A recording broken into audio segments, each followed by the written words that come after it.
পড়িতে হয়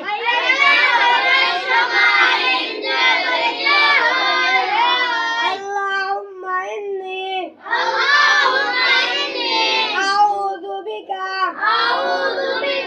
মিনাল খুবজি ওয়াল খাবাইস পায়খানা প্রবেশের সময় নিম্নের এই দোয়া পড়িতে হয়